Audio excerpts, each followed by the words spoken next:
December 12th, 1944 evening. Aid Station, Hoofn, Belgium. My name is James Holloway. Everyone calls me Jim. Private First Class, Medical Detachment, 99th Infantry Division, 2nd Battalion, 394th Infantry Regiment. I'm 22 years old, from Allentown, Pennsylvania. 2 years at Muhlenberg College, before Uncle Sam called my number in February. I'm writing this in what used to be a Belgian farmer's stone house. Now it's our battalion aid station. Doc Miller, he's our surgeon. He suggested we keep notes. Says it helps process things. Not sure what there is to process yet. We've been on the line 5 weeks and this sector's been quiet. Real quiet. The boys call it the ghost front. Nothing happens here. That's why they stick green divisions like us here, I guess. Let us get used to things without getting killed. Today I treated 16 cases of trench foot and 4 minor shrapnel wounds from patrol skirmishes. Routine stuff. Private Morrison's feet are the worst I've seen. Purple and swollen like overripe plums. The smell. Even through the cold, that sweet sick smell of tissue starting to rot. I packed them in sulfur powder and wrapped them tight, but he's going to lose at least 3 toes. Maybe the whole foot. He thanked me. Actually thanked me for telling him he's going to be a cripple. Said it means he gets to go home. Called it his $1 million wound. I didn't know what to say to that. Part of me understands. Part of me feels sick that I understand. Eddie Kowalski, he's another medic in our detachment. He says I think too much. He's from Chicago. Loud, always joking, says worrying never saved anybody. Just do the work and go home. Maybe he's right. It's cold here. Colder than anything back home. The Ardennes forest in December. Snow everywhere. 1.5 feet deep in places. Beautiful in a way that makes you forget there's a war on. Trees heavy with white. Everything quiet and still.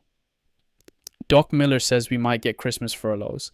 Paris? Maybe. Or at least hot showers and clean clothes at a rest camp. The thought of sleeping in an actual bed between sheets, eating food that isn't frozen in the can. Heaven.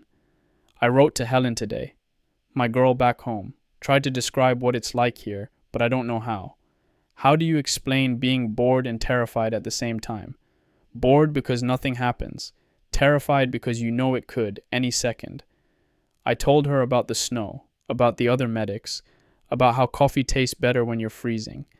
I didn't tell her about Morrison's feet. Didn't tell her about the 2 men I watched die last month bleeding out before we could get them to the field hospital. She writes about ice skating parties and church socials. Her letters smell like her perfume. Or maybe I just imagine they do. The German lines are maybe 3 miles from here. Some nights you can hear them. Vehicle sounds. Voices carrying on the cold air. Command says it's nothing. Just routine activity. I hope they're right. My brother Robert, he's with the Marines in the Pacific. Last letter said he was island hopping. Wouldn't say where. Mom's worried sick about both of us. Dad works at Bethlehem Steel, keeps writing about how production is up, how they're doing their part. My sisters Margaret and Susan send me drawings and school news like everything's normal. Maybe for them it is. Chaplain O'Brien, Father Tim we call him, he held services this morning. 10 of us crowded into this back room. His breath came out in clouds while he read scripture. Something about not being afraid, about God being with us. I wanted to believe it. I do believe it. I have to. My hands are cold. Even in here, even with the stove going, the cold gets into everything. Into your bones. I can hear the boys in the next room playing cards. Somebody's telling a joke. Laughter. It sounds strange in a place like this. Wrong, almost. But also right. We're still alive, still here. Might as well laugh. Tomorrow will be the same as today, probably. More trench foot, more frostbite. Maybe some patrol comes back with wounded. We patch them up, send them back, or send them home. That's the job. That's what I signed up for when I couldn't stomach the thought of carrying a rifle. Couldn't reconcile it with everything I was taught growing up. Thou shalt not kill, but I could help. I could save lives instead of taking them. Seemed noble back at Camp Pickett during training.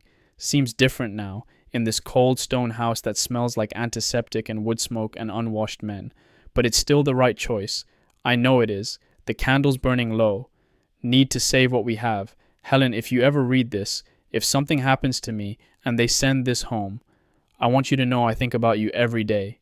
About finishing school, about marrying you in that little church on Hamilton Street, about being a teacher, having a family, living a normal life. That's what I'm fighting for. Not to kill Germans, just to get back to that life.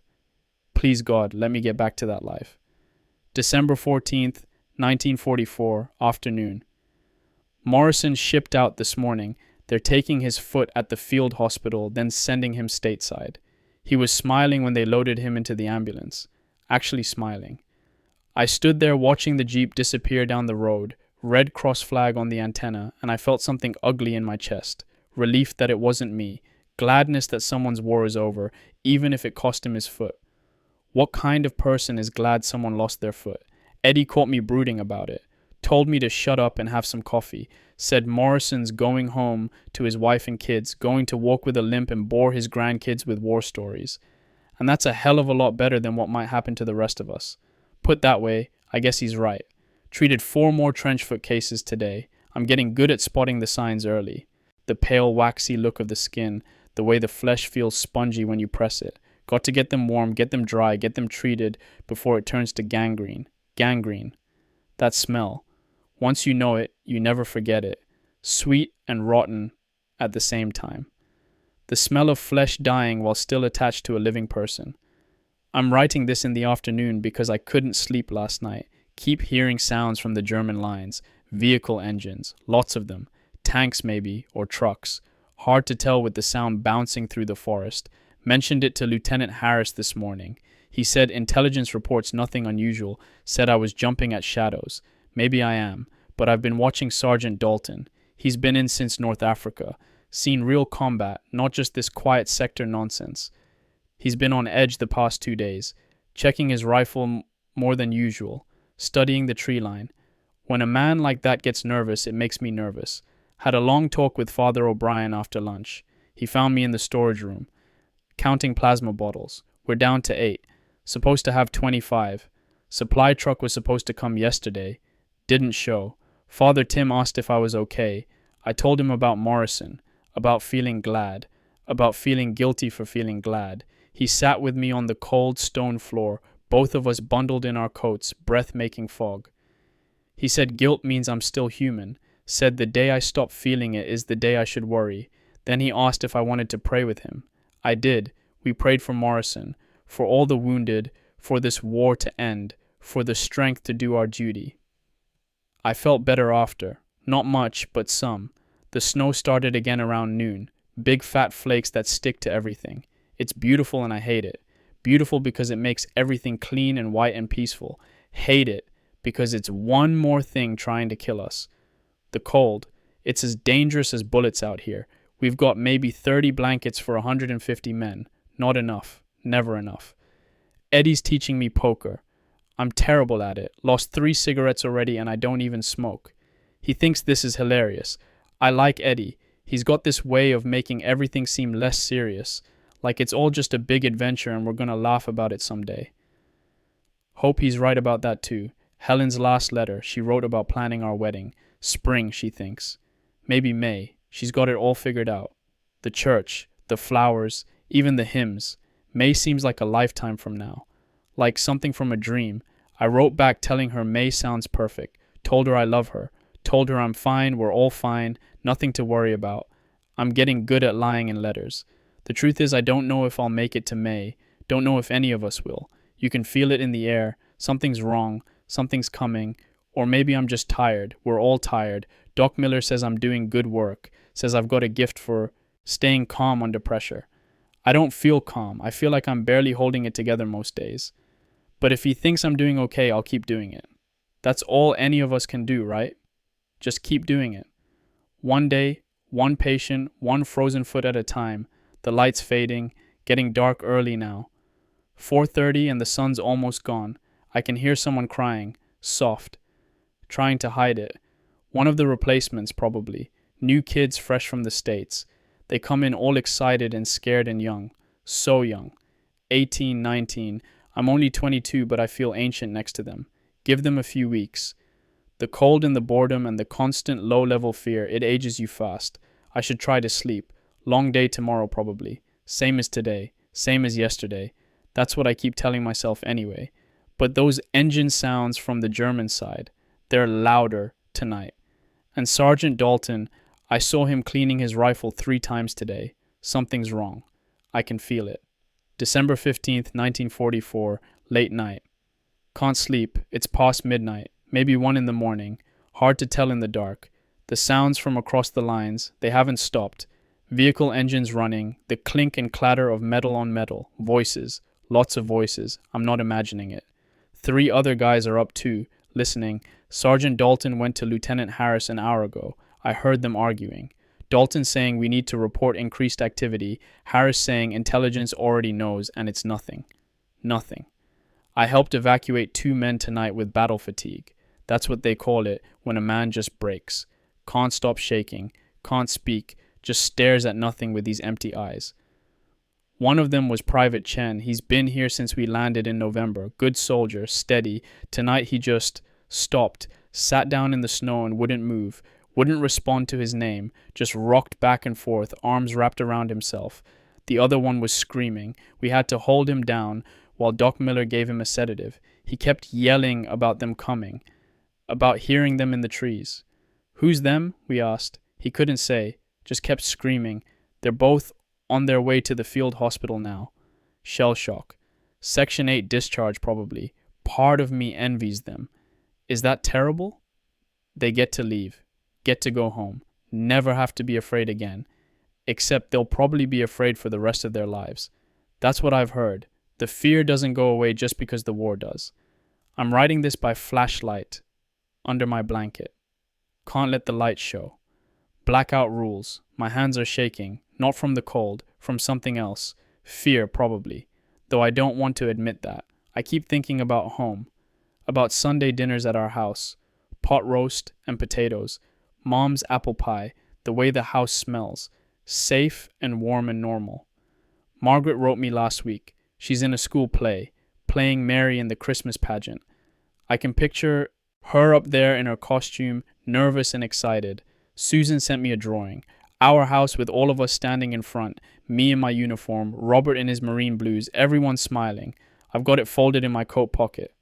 Look at it sometimes when things get bad. Things aren't even bad here. Not really. Not compared to what my brother's probably seen in the Pacific. Not compared to the guys who were at Normandy. But still, something feels wrong. The aid stations all organized, supplies counted and recounted, 8 plasma bottles, 46 morphine syrettes, bandages, sulfur powder, scissors, tourniquets. Not enough. If something happens, if we get hit with real casualties, we'll run out in hours. But nothing's going to happen. Harris is right. This is the quiet sector. The ghost front. The Germans are all down south somewhere, or retreating back into Germany. The war's almost over. Everyone says so why can't I sleep? Why is Sergeant Dalton sitting by the window with his rifle across his knees? Why do those engine sounds keep getting louder? I'm being paranoid, that's all, letting my imagination run wild. Tomorrow will be another quiet day. More trench foot, more frostbite. The usual routine. I'll write Helen another letter. Tell her about the snow. Make her laugh with some story about Eddie and his terrible jokes. I'll go to Father O'Brien's service. Pray for strength and courage and to get home safe. I'll do my job. Save who I can save. That's all I can do. That's all any of us can do. The sounds have stopped now. Maybe they were just routine after all. Maybe I can sleep. God, please let me sleep. And please, please let tomorrow be quiet. December 16th, 1944, dawn. Oh God. Oh God, oh God, oh God. My hands. I can barely hold the pen. It's 5:30 in the morning. The sun's not up yet. The Germans, they're shelling us. Artillery. Bigger than anything I've ever heard. Ever imagined. It started at 5:30 exactly. I was asleep. The first shells hit and the whole building shook. Plaster falling from the ceiling. The window blew in. Glass everywhere. I'm in the aid station basement now. The whole building's shaking. Each impact like an earthquake. The floor jumps. Dust raining down. The lamp keeps swinging on its hook, making shadows dance on the walls. Doc Miller's setting up the surgery area. Father O'Brien's here. Eddie, 2 other medics. We can hear the shells coming. This rushing sound. like freight trains falling from the sky. Then the impact. Boom! The whole world shakes. Then another, and another, and another. They're not stopping. The wounded are starting to come in. First one just arrived. Sergeant Peters from Baker Company. Shrapnel in his back and legs. Conscious, screaming. Got to go, got to help. God help us all. December 16th, 1944, midday. I don't know what time it is. Noon maybe. Later. Doesn't matter. The shelling goes on, and on, and on. We've got 23 wounded in here now. The aid station's supposed to hold 15 maximum. They're packed in, lying on the floor, some sitting against the walls, blood everywhere, the smell, cordite from the explosions, unwashed bodies, blood, fierce sweat, shit and piss from the ones who can't control it. I can't think, can't breathe, just work. Triage, immediate, delayed, minimal, expectant. That last category, expectant, means they're going to die no matter what we do. Set them aside. Make them comfortable. Save your supplies for the ones you can save. Private Yates from Ohio, 20 years old, gut wound, abdominal cavity torn open. I can see his intestines. I gave him morphine, held his hand, told him it would be okay. He died 10 minutes ago. Right there on the table, stopped breathing while I was working on someone else. I didn't even notice at first. There's no time to notice. Communications cut. The shelling took out all the phone lines. Runners coming in saying the whole division front is under attack, not just us. Everybody. This isn't a probe. This isn't harassment fire. This is big. The Germans. They're attacking. All along the line. Tanks, infantry, everything. Sergeant Dalton was right. Doc Miller's doing surgery by lamplight. Captain Reynolds assisting. No anesthetic for most of them. Just morphine if we have it. Bite down on this. Hold him down. Cut. Sew. Next. I've got blood up to my elbows. It's drying, getting sticky, flaking off when I move. Private Garcia. Mexican kid from Texas. 19. Took shrapnel in the abdomen, punctured bowel, bleeding internally. He keeps asking for his mother. Mama. Mama. Over and over. I'm giving him morphine. More than I should probably, but what else can I do? I can't save him. Doc Miller can't save him. He's expectant. He's going to die, but he doesn't have to die in agony. The building shook again. Big hit. Close. The ceiling cracked. More plaster falling. One shell. That's all it would take. One shell hits this building and we're all dead. All these wounded. The medics. Everyone. But we can't evacuate. Where would we go? The roads are under fire. No ambulances can get through. We're trapped here. I just realized I'm crying. When did I start crying? My face is wet, tears mixing with sweat, mixing with other men's blood. Eddie's next to me. Working. His hands are steady. How are his hands steady? Mine won't stop shaking. Got to keep working. More wounded coming in. December 16th, 1944. Evening. 41 wounded now. In a space for 15, we're out of morphine, completely out. That means I have to set broken bones, dig out shrapnel, stitch up wounds with nothing for the pain. They scream. God, how they scream. I'm doing it anyway. What choice do I have? Private Martinez. Compound fracture of the femur. Bone sticking through the skin, white and jagged and obscene. I had to pull it straight. Line it up, splint it. He passed out from the pain. Thank God for that at least. The shelling's less now, not stopped, just less.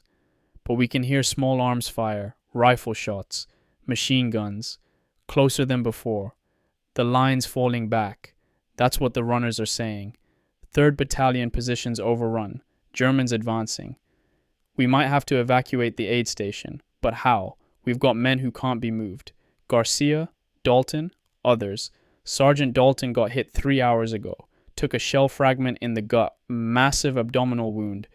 Doc Miller operated, did everything he could. Dalton's tough, North Africa tough, Sicily tough. Might make it if we can get him to a field hospital. Can't get him to a field hospital. Roads cut, no evacuation possible. So he's lying there on a stretcher. Gut wound. Hanging on. He knows. You can see it in his eyes. He knows he's going to die here. I keep checking on him, holding his hand, telling him he's going to make it. He doesn't believe me. I don't believe me. Garcia's still calling for his mother. Weaker now. The morphine's wearing off and we don't have any more to give him. I'm sitting with him when I can, between other patients, holding his hand, talking to him, telling him about Texas, about home, about anything. He's 19 years old. 19. Father O'Brien's giving last rites, moving from man to man. The oil on his thumb making crosses on foreheads. Prayers in Latin. The same prayers over and over. How many times can you give the same last rites before they stop meaning anything? The artillery started up again, heavier now, closer. One of the walls cracked, stone and mortar. Big crack running floor to ceiling. This building's going to come down on us, but we can't leave, can't move the wounded, can't do anything but wait and work and pray. I haven't eaten since yesterday, can't remember when I last slept. Don't care, just keep working. Bandage this wound, set that bone, stop this bleeding, close that chest, save who you can save. That's all you can do. That's all. The candle's guttering, running low. We've only got 3 left after this. 3 candles for a basement full of dying men. Helen, if you're reading this, if they send this diary home to you, I love you. I'm sorry. I wanted to come home. I wanted to marry you. I wanted all of it. But I don't think I'm going to make it out of this basement. I don't think any of us are. December 17th, 1944, morning. Eddie's dead. Eddie's dead and I watched him die and I couldn't do anything. I can't write this. I have to write this. It was first light, maybe 6 in the morning. The shelling had stopped. We could hear small arms fire. Close, really close. SS troops. Someone said they were SS, coming through the village. We've got Red Cross flags up. Red Cross markings on the building. We're protected. Geneva Convention. They can't shoot medics, can't shoot wounded. Eddie went outside. An American soldier was lying in the street, 30 yards from the aid station, gut shot, screaming for help. Eddie grabbed a stretcher. I tried to stop him, told him to wait. Too dangerous. He didn't listen, said that guy's dying out there. He ran out. Red Cross armband clearly visible, white with the Red Cross. Impossible to miss. He got to the wounded man, knelt down, started checking him. The shot came from the tree line, single shot, Eddie's head. It just snapped back. He fell. I was watching from the doorway, saw the whole thing, the impact, the way his body went limp. Instant. He didn't suffer. That's something. He was alive and then he wasn't. The wounded man kept screaming. I wanted to run out there, go get Eddie, bring him back. Doc Miller grabbed me, held me back, said I'd die to die too. We watched. For 2 hours we watched Eddie lying there in the street. The wounded man next to him, both of them out of reach. The wounded man stopped screaming around 8, died, right there, bled out 30 yards from help. Eddie just lay there, snow starting to fall on him. Then the firing moved away. Down the street, we ran out. I carried Eddie back. He was so heavy. Dead weight, that's what they call it. Dead weight. His blood was already frozen. On his face, in his hair. Frozen. We put him in the back room, with the other bodies, 3 now. Yates. Morrison from Charlie Company. Eddie. I keep seeing it. The way his head snapped back. The way he fell. Red Cross armband. Didn't matter. Geneva Convention. Didn't matter. They shot him anyway. I'm so angry I can't see straight. So angry my hands are shaking. I want to grab a rifle, find the bastard who did it, kill him, watch him die the way I watched Eddie die. But I can't. I'm a medic. I save lives. I don't take them. That's what I tell myself. It doesn't help. Orders came an hour ago. Evacuate the aid station. Fall back to Krinkelt. The lines collapsing. Germans breaking through. We're packing everything we can carry. Plasma. Bandages. What little morphine we have left. Surgical tools. The wounded who can walk are walking. The ones who can't. We're carrying them. 41 wounded. Not nearly enough litter bearers. Not nearly enough stretchers. We're going to have to make choices. Who goes? Who stays? I can't. I can't make those choices. But I'm going to have to. Garcia's dying, can't be moved, massive internal bleeding, won't survive transport. Dalton, gut wound. Critically wounded, but maybe has a chance if we can get him to a field hospital. I'm going with the litter team carrying Dalton. 4 of us. Me. Private Henderson. Private Kowalski's replacement. Another guy whose name I don't know. 4 of us carrying a stretcher through snow and artillery fire and God knows what else. Doc Miller's staying, with 15 critically wounded who can't be moved. He's staying with them. Volunteered. Said someone has to. He's going to die here. We both know it. When the Germans overrun this place, they'll kill everyone. Or the building will collapse. Or something. He's going to die and there's nothing I can do about it. I tried to argue. He told me to shut up and get moving. Take care of Dalton. That's an order. So I am. We leave in 10 minutes. I have to go wrap Eddie in a blanket. Can't leave him for the Germans. Can't believe I'm writing that sentence. Eddie. God. Eddie. If I make it out of this, if I survive, I'm going to find out who shot him, what unit, what name, and I'm going to, I don't know, tell someone, report it, something. Eddie deserves that much. We all deserve that much. The Germans are supposed to follow the rules. We're supposed to follow the rules. But the rules don't matter anymore. Nothing matters except staying alive. 10 minutes, then we move. God help us.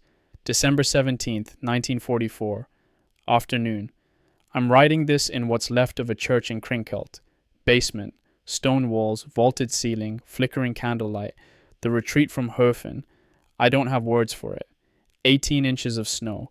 Carrying Dalton on a stretcher, 4 of us, taking turns, 2 holding, 2 resting, switching off every 50 yards because we couldn't go further than that. Dalton weighs maybe 160 pounds.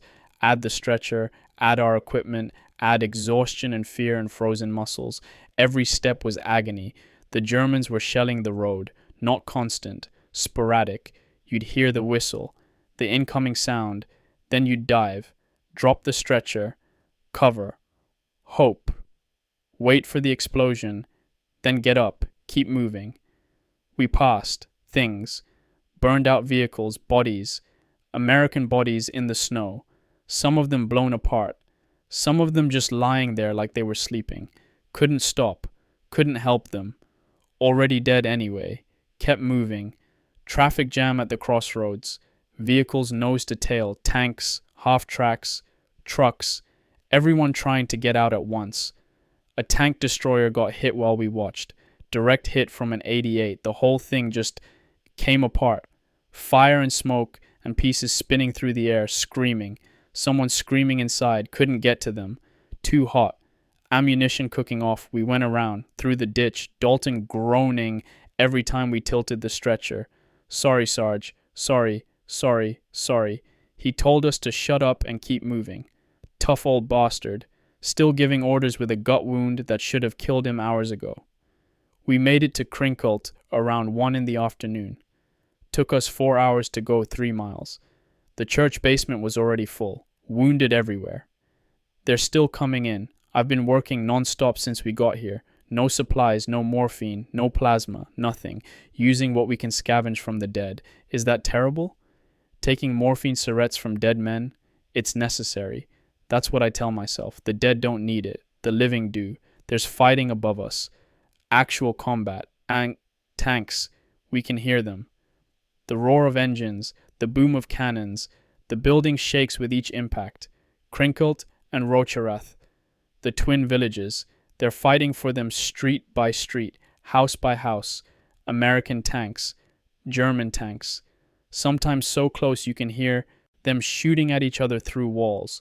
We're in the middle of it. The ceiling. There's a crack running across it, getting bigger with each impact. This place is going to come down. But we can't leave. Where would we go? Captain Reynolds is here. Company commander from Able Company. Took a bullet through the shoulder, clean through. Missed the bone. I patched him up. Told him he's going to the rear. He refused. Said his company needs him. They're all like that. The officers. The NCOs. Wounded but refusing to leave. Pride, duty, stubbornness. I don't know anymore. Private Garcia, he's still alive, barely. We brought him with us. Couldn't leave him. But he's dying, hour by hour, bleeding internally. Nothing I can do. He stopped calling for his mother. Too weak now. Just lies there. Eyes open. Staring at nothing. I sit with him when I can. Hold his hand. Talk to him. Not sure if he can hear me. Doesn't matter. I talk anyway. Tell him about Texas. About the stars at night. About mesquite trees and wide open spaces. I've never been to Texas. Making it up from movies and books. But he smiles sometimes. Small smile, like he's remembering. That's something. A German soldier was brought in an hour ago. SS. Couldn't be more than 16 or 17. Took shrapnel across his chest and legs. He's German. The enemy. Maybe the bastard who shot Eddie. But he's also a kid. Bleeding. Dying. Scared. I hesitated. 10 seconds I stood there looking at him while he bled. American wounded waiting for treatment. And here's this German kid. Father O'Brien was watching me. Didn't say anything, just watching. I treated the German kid. Gave him sulfur powder. Bandaged his wounds. Used supplies we don't have enough of. Some of the American wounded. They looked at me. Angry. Confused. I don't know if I did the right thing. I don't know anything anymore. The German kid, he grabbed my hand after. Said something in German. Couldn't understand it. But his eyes. Grateful. Terrified. Human. Same as our guys. How do you hate someone who looks at you like that? The artillery hit close, really close. The whole basement filled with dust. Someone screaming that the walls cracked. The ceiling dropped plaster. Big chunks. One piece hit a wounded man in the head. Knocked him unconscious. This building's coming down. It's just a matter of time. 14 hours. I've been awake and working for 14 hours straight. My hands hurt, my back hurts, my feet are numb from the cold. Can't feel my toes, probably frostbite, don't care. Just keep working. Bandage, stitch, splint, comfort. Save who you can save. That's all there is. Eddie's dead. Doc Miller's probably dead by now. 15 wounded left behind in Hofen. I can see their faces. Every one of them. I remember their names, left them to die. Had to, no choice. Couldn't carry them all. Had to choose. And I chose wrong. Some of the men we brought, they died on the way, died in the snow, died being carried. Maybe if we'd chosen different men. Maybe if... Stop. Can't think like that. Did the best we could. That has to be enough.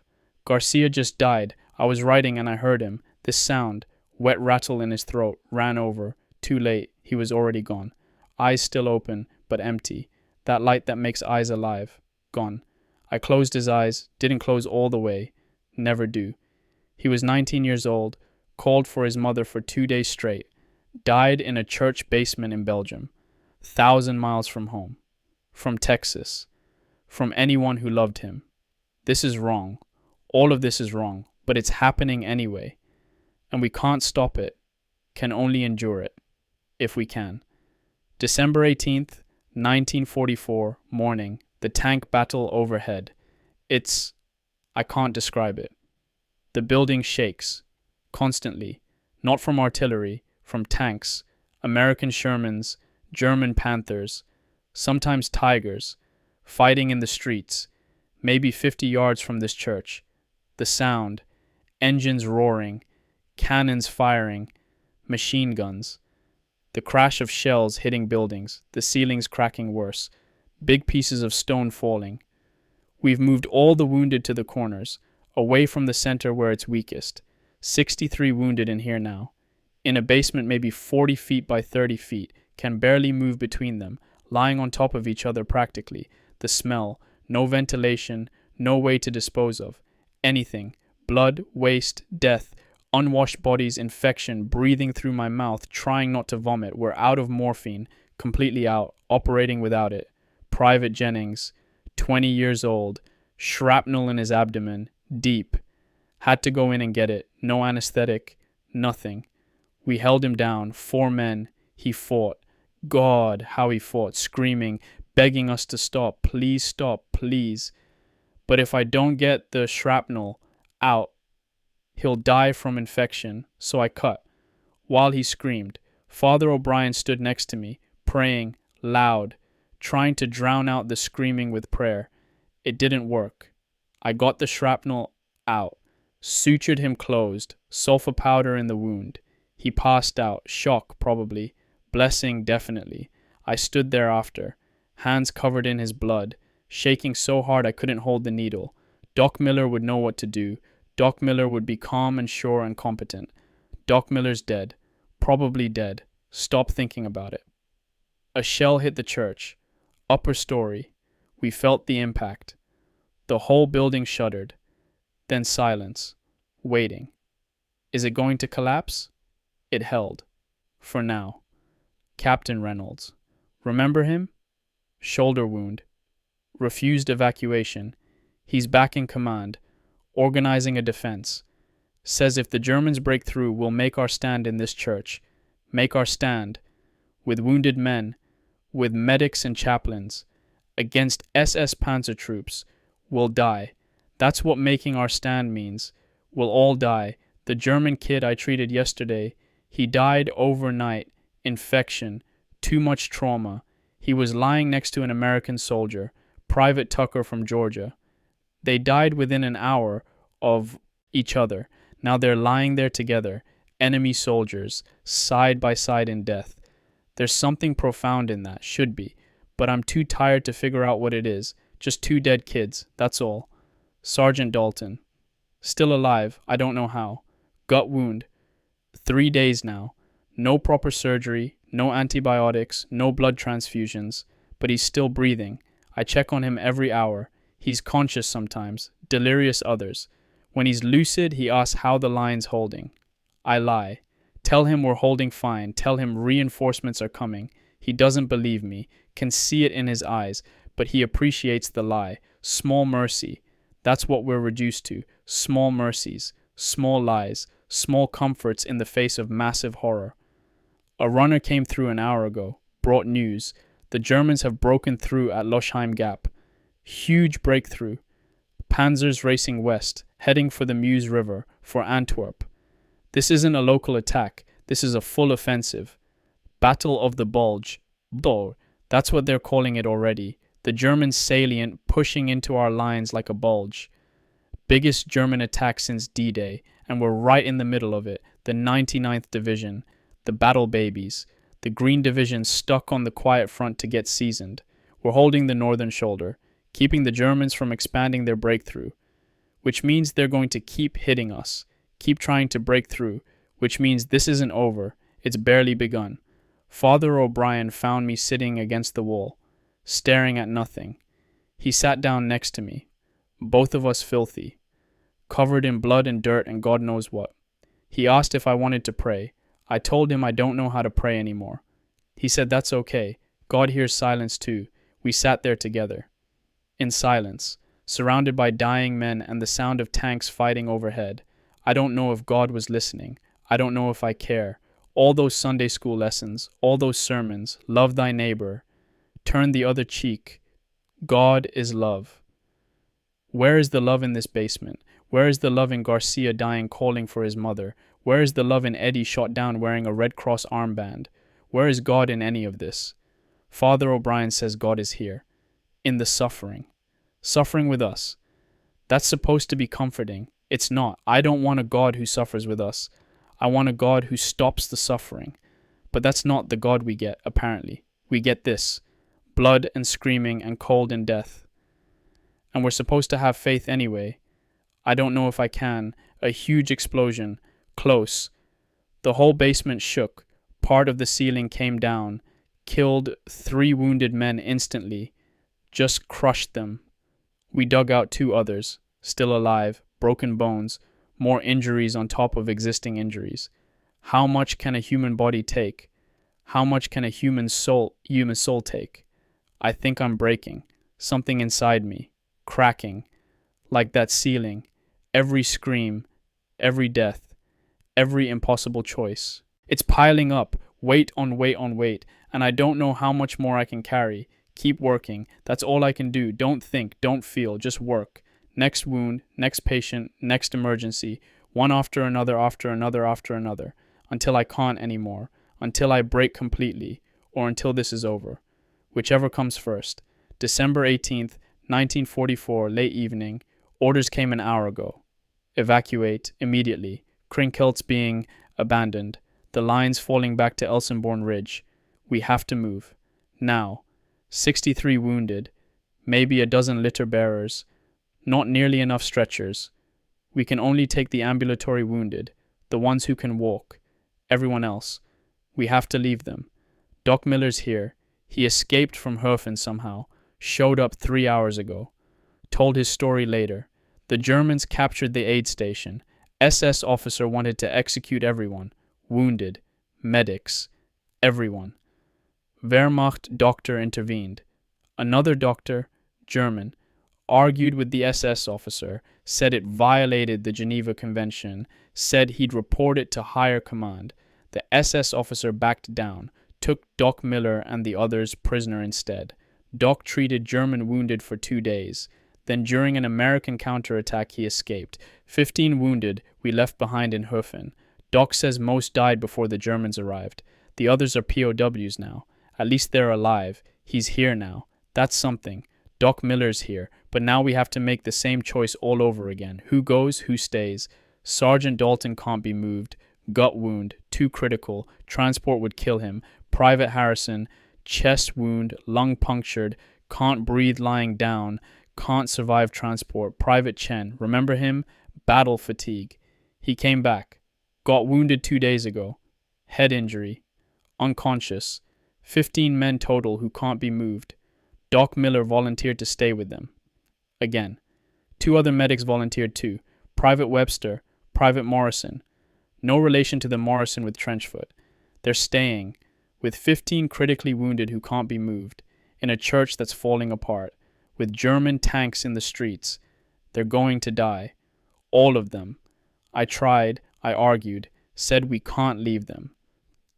Captain Reynolds grabbed me, looked me in the eye, said we don't have a choice, said the men who can walk need us more, said this is war, and war means impossible choices, said we leave in 10 minutes with or without me. I went to Sergeant Dalton, knelt next to his stretcher, told him I'm sorry, told him we have to go, told him Doc Miller's staying with him. He grabbed my hand, weak grip, barely any strength left. He said it's okay, kid, said we all knew what we signed up for, said get out of here, live, tell people what happened here. I promised I'd come back for him, send ambulances, something. We both knew I was lying, but he smiled anyway, said sure kid, sure. I'm never going to see him again. Doc Miller walked me to the stairs.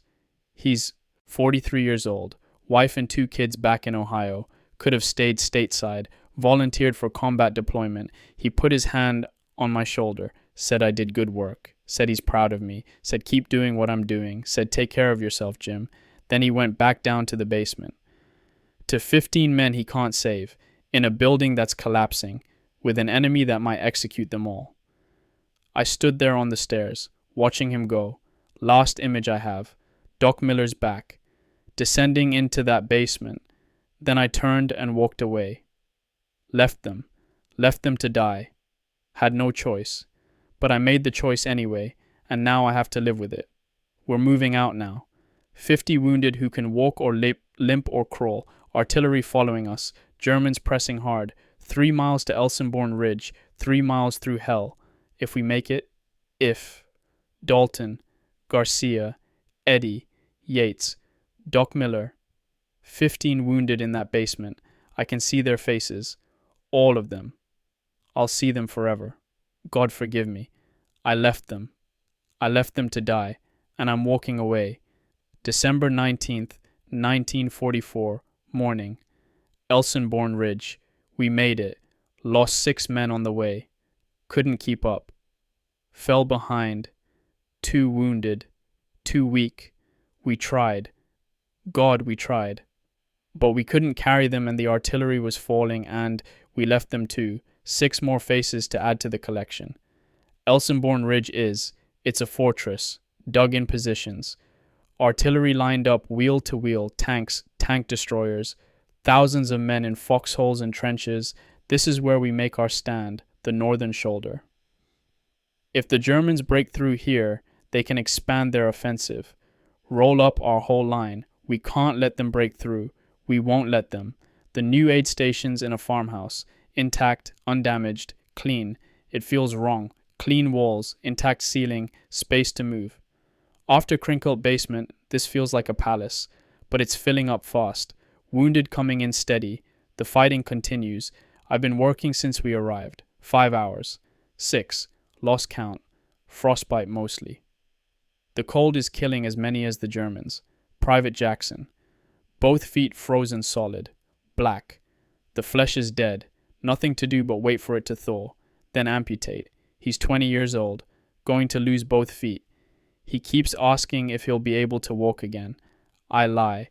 Tell him prosthetics are good these days. Tell him he'll be fine. He cries. Quiet. Trying not to let anyone see. 20 years old. No more walking. No more running. No more dancing with his girl. Because his feet froze in the Belgian snow. I stepped outside an hour ago. Needed air. Needed to not smell blood and infection and death. The view from Elsenborn. You can see for miles. The whole battlefield spread out below. Smoke rising from Krinkelt Rosherath. The twin villages burning. That church. It's probably rubble now. Doc Miller. Sergeant Dalton. 15 wounded. Dead. All dead. I stood there looking at the smoke. And I broke. Started shaking. Couldn't stop. My whole body. Trembling like I was freezing except I wasn't cold. My teeth chattering, hands shaking so hard I couldn't hold them still, hyperventilating, can't breathe, can't. Someone grabbed me, Father O'Brien. He appeared out of nowhere, held me while I shook, while I cried, while I fell apart. The faces, Eddie, Garcia, Dalton, Doc Miller, Yates, the German kid, all of them, died, all died, and I couldn't save them, couldn't save any of them. Father O'Brien held me until the shaking stopped. Then he walked me back inside, sat me down, gave me coffee, hot, real coffee, first hot food in days. Couldn't drink it, hands still shaking too much. He held the cup for me, like I was a child. I'm 22 years old, and a chaplain had to hold a coffee cup so I could drink. The shame, the humiliation, but also relief that someone saw, that I didn't have to pretend to be okay. He asked if I wanted to talk. I told him about the choices, about leaving them behind, about Dalton's face, about Doc Miller walking back down those stairs. He listened, didn't interrupt, just listened. When I finished, he said something I didn't expect. He said I did the right thing. I wanted to hit him. How is it right? How is leaving men to die right? He said because the alternative was everyone dying, including me, including the 50 wounded we saved. Said terrible choices are still choices. Said we're responsible for making them as best we can. Said God doesn't ask us to be perfect, just to do our best in impossible situations. Said the guilt means I still have a soul, means I'm still human. The day I stop feeling guilty, he said, that's when I should worry. I don't know if that helps, but it's something. The wounded keep coming, steady stream, frostbite, shrapnel, gunshots. The Germans are attacking, trying to take Elsenborn, trying to break through. They're not getting through. Our artillery, it's constant. Outgoing fire. Hundreds of guns, thousands of shells. The sound is different from incoming. Familiar, almost comforting. That's disturbing. That I find artillery fire comforting. What have I become? Met some of the new replacements. Fresh medics from the States. They look so young, so clean, so eager. Was I ever like that 6 weeks ago? Feels like a lifetime. They ask questions. What's it like? What should we expect? I don't know what to tell them. Don't tell them about Garcia calling for his mother. Don't tell them about Eddie's head snapping back. Don't tell them about the impossible choices. Just tell them to do their job. Keep their heads down. Save who they can. That's all anyone can do. One of them, Private Williams. He reminds me of Eddie. Same build, same Chicago accent. I can't look at him. Can't talk to him. Eddie's been dead 3 days. Feels like 3 years. I'm so tired. Haven't slept in. How long? 72 hours? More? But I can't sleep. Close my eyes and I see them. The basement in Krinkelt. Doc Miller's back. Dalton's face. Garcia's eyes going empty. Eddie.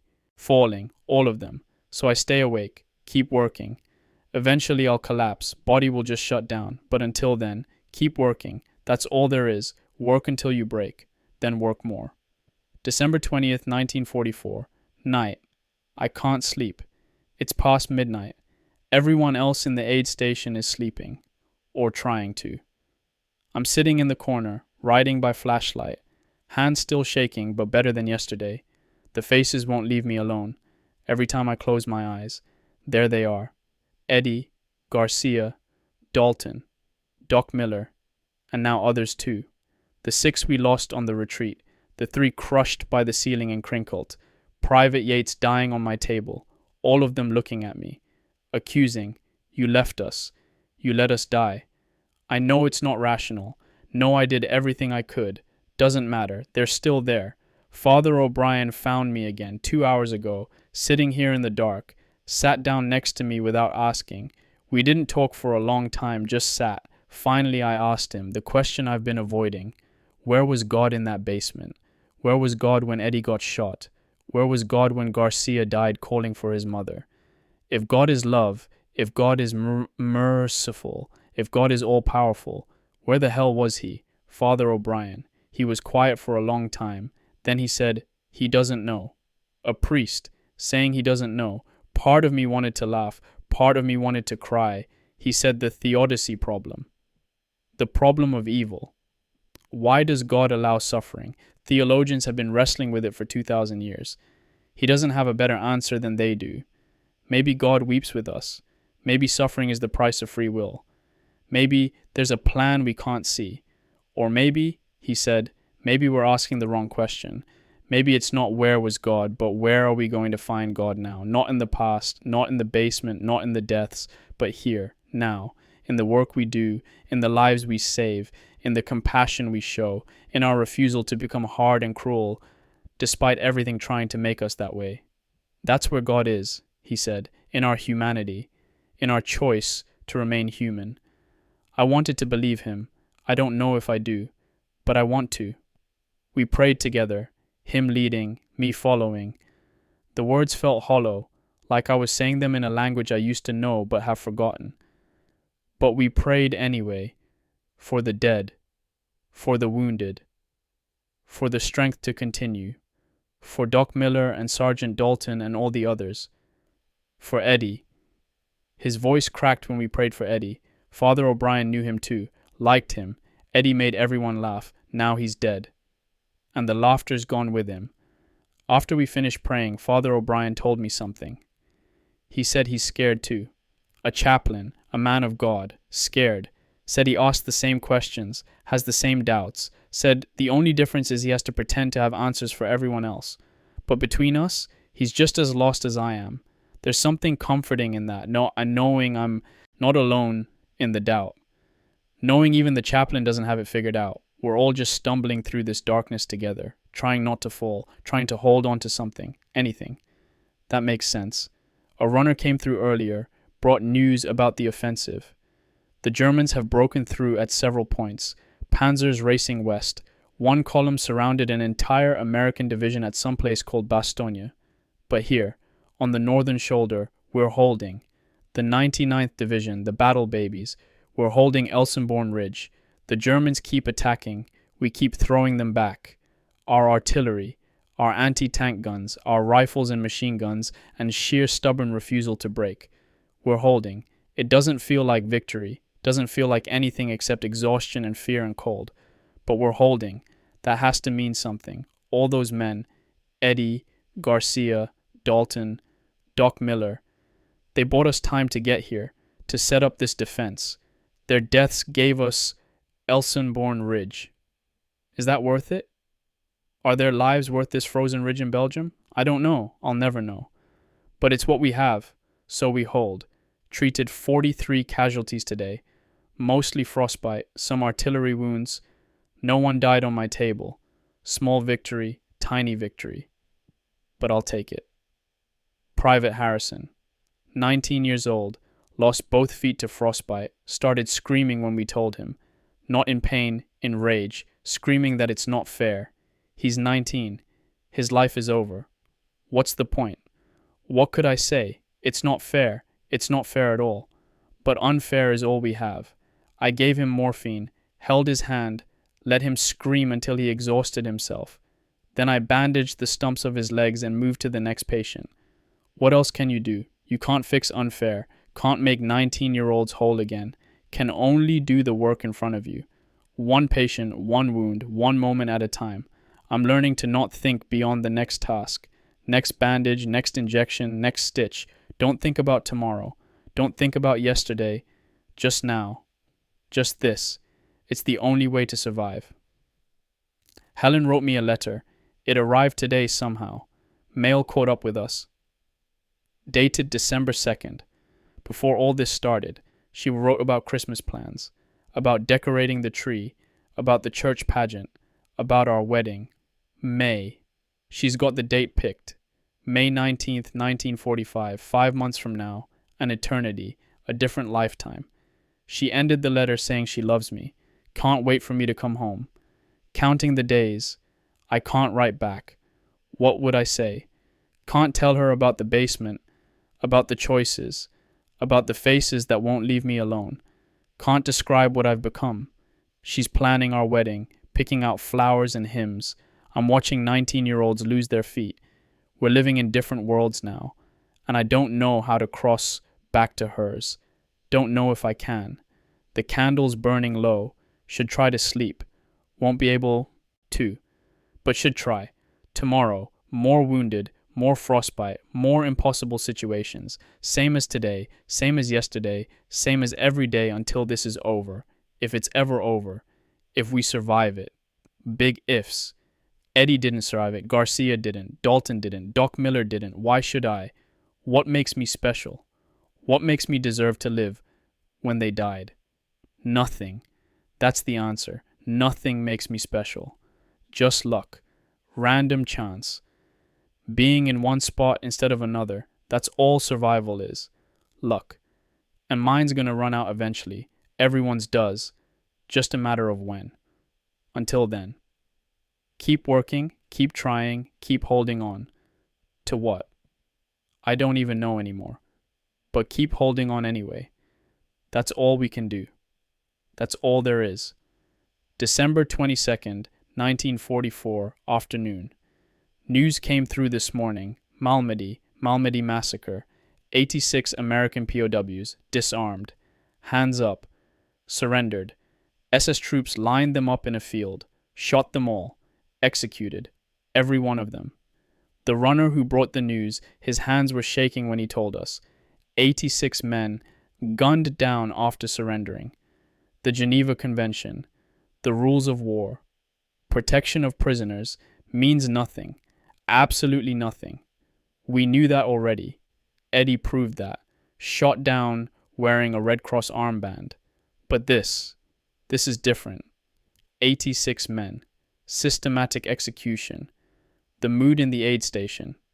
It's changed. Harder. Colder. Men talking about not taking prisoners. About killing every German they see. I understand it. God help me, I understand it. But it scares me too. Because once you start that, once you decide the rules don't matter for anyone, where does it end? Do I still treat wounded German soldiers? Do I still follow the Geneva Convention even if they don't? I don't know. The temperature dropped. -10 Fahrenheit. -10. The cold. It's killing us. Frostbite casualties are exceeding combat casualties now. More men losing fingers and toes and feet to cold than to bullets. Private Daniels. 21 years old. Both hands frozen. Black. Dead tissue. Going to lose all his fingers. Both hands. How do you live with no hands? How do you eat? Dress yourself? Hold your children? He hasn't asked yet. Still in shock. Still hoping somehow it's not as bad as it looks. But it's worse than it looks. It's always worse. I'm running on empty. 5 days since Krinkle. 5 days of continuous work. Sleep maybe 2 hours a night. Can't eat. Stomach's in knots. My hands shake all the time now, not just when I'm scared. All the time. Father O'Brien says it's exhaustion and trauma. Says I need rest. Can't rest. Too much work, too many wounded. If I stop working, I start thinking. And if I start thinking, I see the faces, so I keep working. Met a German POW today. Wehrmacht, not SS. Wounded In the leg, shrapnel. He spoke English, pretty good English. While I worked on his leg, he talked, said he's from Hamburg, 23 years old, conscripted, doesn't want to be here any more than we do, said his brother died on the Eastern Front, said his city was bombed to rubble by the RAF, said everyone he knows is dead or displaced or broken, said he surrendered first chance he got, wants to go to a POW camp, sit out the war, go home when it's over. If there's anything to go home to, I listened while I worked, bandaged his leg, gave him water. Afterward, Private Morrison, the other medic, pulled me aside, asked why I was being nice to a kraut. After Malmedy. After everything. I didn't have a good answer. Because he's human? Because he didn't ask to be here either? Because somebody has to try to hold on to civilization, even when everything's falling apart? Sounded weak even in my head. Morrison walked away shaking his head. Maybe he's right. Maybe I'm naive. Maybe being kind to the enemy is stupid. But if I stop, if I become hard and cold and cruel, then what am I fighting for? What's the point of winning if we lose ourselves in the process? Eddie wouldn't have wanted that. Garcia wouldn't have wanted that. They were good men, kind men. I have to believe their deaths meant something. I have to believe we're better than what happened at Malmedy, even if it's hard, even if I'm not sure anymore. The fighting continues. The Germans keep attacking Elsenborn. We keep holding. Artillery, constant. Our guns firing. Their guns firing back. The ground shakes. The air reeks of cordite. This is what hell sounds like, I think. Constant thunder. Never ending. A letter from home. From Mom. Talking about Christmas. About how they're going to church. About the carolers. About how they're praying for me and Robert. She included a photo. The family at Thanksgiving. Dad, Mom, Margaret, Susan, everyone smiling. They look so far away, like people from another planet, clean, well-fed, warm, safe. I can't remember what that feels like. Can't remember being warm, being safe, being anything except tired and scared and cold. That world, the world of Thanksgiving dinners and church caroling, it still exists somewhere, but not here. Here there's only snow and blood and death and the endless grinding work of trying to save pieces of what's left. I want to go home. I want to go home so badly it physically hurts. But I can't, not yet, not until this is over. And it's not over, not even close. The Germans aren't giving up. They're throwing everything at us. And we're throwing everything back. And men keep dying, freezing, bleeding, screaming, and I keep working, keep trying, keep holding on. To what? To the hope that someday this ends. That someday I get to go home, see Helen, marry her in that church, live a normal life, if that's even possible anymore. If I can ever be normal again after this. Big if, huge if, but it's all I have, so I hold on to it and keep working. One more patient, one more wound, one more day, that's all, that's everything. December 25th, 1944, Christmas morning, Christmas. Father O'Brien held services this morning. In the aid station, 40 men crammed into the room. We sang Silent Night, Holy Night. All is calm, all is bright, our voices thin, mostly in tune, breath-making clouds in the cold air. Outside, the artillery thundered, American guns firing, German guns answering, Silent Night. The irony would be funny if it wasn't so sad. I broke down during the second verse, just started crying. Couldn't stop, stood there with tears running down my face while everyone sang. Nobody looked at me. They all pretended not to notice. Kind of them. Or maybe they just understood. Maybe half of them were crying too. Sleep in heavenly peace. What peace? Where's the peace? Not here, not in this frozen hell. After the service, Father O'Brien gave me communion, bread and wine, body and blood of Christ. I couldn't taste it. My mouth is so dry. Everything tastes like metal and dust. But I took it anyway. Went through the motions. This is my body, broken for you.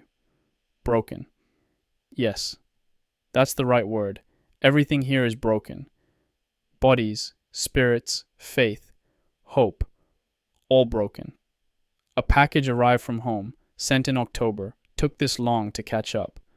Mom's Christmas package, cookies, frozen solid. Like rocks. Could probably kill someone if you threw them hard enough. Wool socks, clean, warm, first clean socks I've had in weeks. A photo, the family, same one she sent before. And a letter from Helen, dated October 15th, 2 months old.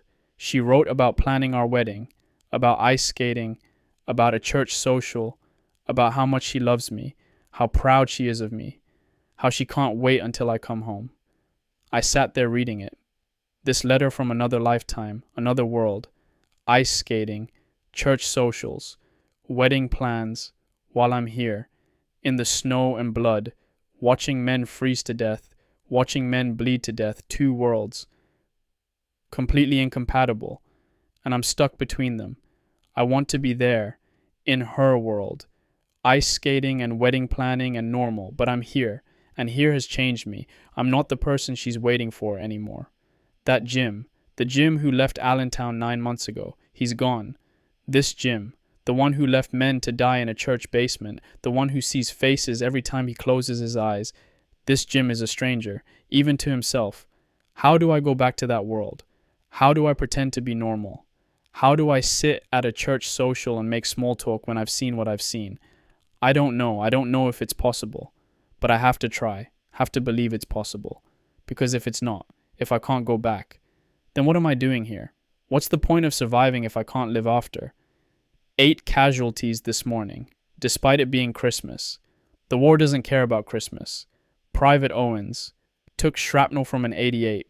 Chest wound, punctured lung. I worked on him for an hour, got him stabilized, sent him to the field hospital. He'll probably make it. Christmas miracle. Small, tiny, but something. Hot food for lunch. Actual hot food, turkey and potatoes and gravy. The army trying to give us Christmas. It tasted like sawdust, but I ate it anyway. Need the calories, need the strength. Captain Reynolds came by, his shoulders healing well, still refusing evacuation. He thanked us. The medics said we're doing God's work. God's work. Is it? Is this God's work? Cutting into men without anesthetic, watching them die, leaving them behind. If this is God's work, I don't want it. But it's what we have, so we do it. Reynolds also brought news. The 99th Division, we've held. For 9 days we've held Elsenborn Ridge against everything the Germans threw at us. 12 SS Panzer Division, 1st SS Panzer Division, the best troops Hitler has, and we stopped them. The Green Division, the battle babies, barely 2 months in combat. We stopped the SS. There's pride in that. Should be, but all I can think about is the cost. Eddie, Garcia, Dalton, Doc Miller, hundreds of others. Was it worth it? I don't know. Ask the dead. See what they say. Except they can't say anything. They're dead. And we're here, still fighting, still holding, still trying to make sense of senselessness. The afternoon grew quiet, relatively, artillery continuing but lighter. Maybe the Germans are celebrating Christmas too. Maybe they're singing Silent Night in German on the other side of the ridge. Stille Nacht. Heilige Nacht. Same song, same God, same hope for peace, and yet we're killing each other. How does that make sense? It doesn't. That's the answer. It doesn't make sense. War doesn't make sense. Death doesn't make sense. Suffering doesn't make sense. We just endure it and hope we survive and try to stay human in the process. That's all. I'm sitting here now. Christmas night, candle burning, warm socks on my feet, Helen's letter in my pocket, photo of my family, thinking about next Christmas. Will I be home? Will I be alive? Will Robert? Will any of us? The war can't last forever. Can't. Eventually it ends. Eventually we go home. The ones who survive, we go home and try to forget, try to rebuild, try to be normal. If we can, big if. But tonight, Christmas night, let myself hope. Hope that next Christmas I'm home, in Allentown, in that little church on Hamilton Street, married to Helen, starting a life, teaching school, being normal, the life I was supposed to have before all this. Please God, let me have that life. Let me survive this. Let me get home. Let me be whole enough to live. That's all I ask. That's my Christmas prayer. Survival, home, life. Amen. December 27th, 1944, evening. The tide's turning. You can feel it. The Germans are still attacking, still trying to break through Elsenborn, but they're weaker now. Fewer tanks, fewer troops, less ammunition. And we're getting stronger. Reinforcements arriving, supplies, ammunition. The weather cleared. First clear day in 2 weeks. Allied aircraft everywhere. Fighters, bombers, supply drops. The sound of them overhead. It's beautiful. It's hope. We're not alone anymore. Not cut off, not abandoned. Help is here. The 99th Division is going on the offensive. Limited attacks to straighten the line, which means casualties. Different kind than before. Different wound patterns. Attacking instead of defending. I'm preparing, stocking supplies, organizing the aid station. Different feel now. We're not just surviving anymore. We're fighting back. Captain Reynolds is leading his company. Shoulder healed enough. Still stiff. Still painful. But he's going. They're all going. The wounded who can fight. Back to the line. Some of them I treated. Bandaged. Saved. Now they're going back out there. To maybe die. To maybe end up on my table again. The cycle continues. First German POWs from our offensive came in this afternoon. Wehrmacht soldiers. Conscripts mostly. Young. 18, 19. One of them speaks English. Better than the last one. I asked him why they're still fighting. The war's lost. Everyone knows it. He shrugged. Said orders.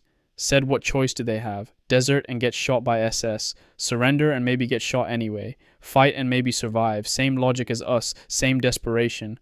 War makes killers of us all. Makes victims too. He's got frostbite. Bad. 3 toes on his left foot. Going to lose them. I treated him. Sulfur powder. Bandages. Morphine for the pain. He cried. Kept saying thank you. Danke.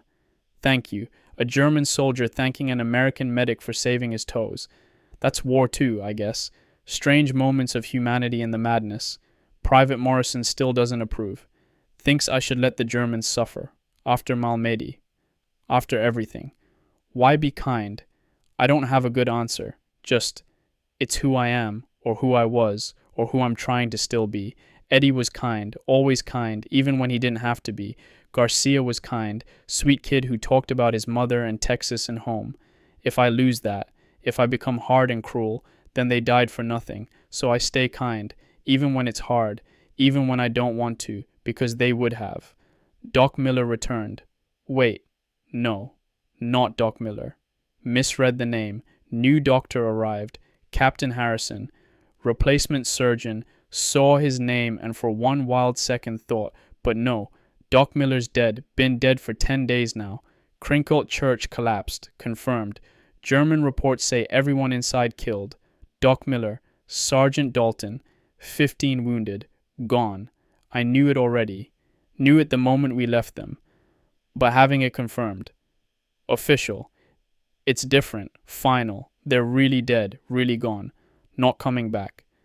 Captain Harrison seems competent, experienced, older than Doc Miller, maybe 50, saw action in North Africa, Sicily, Normandy, knows his stuff, but he's not Doc Miller, nobody is.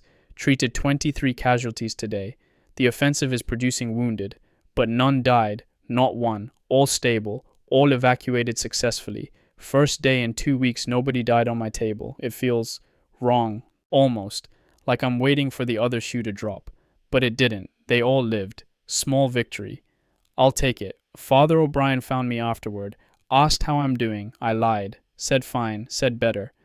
He looked at me.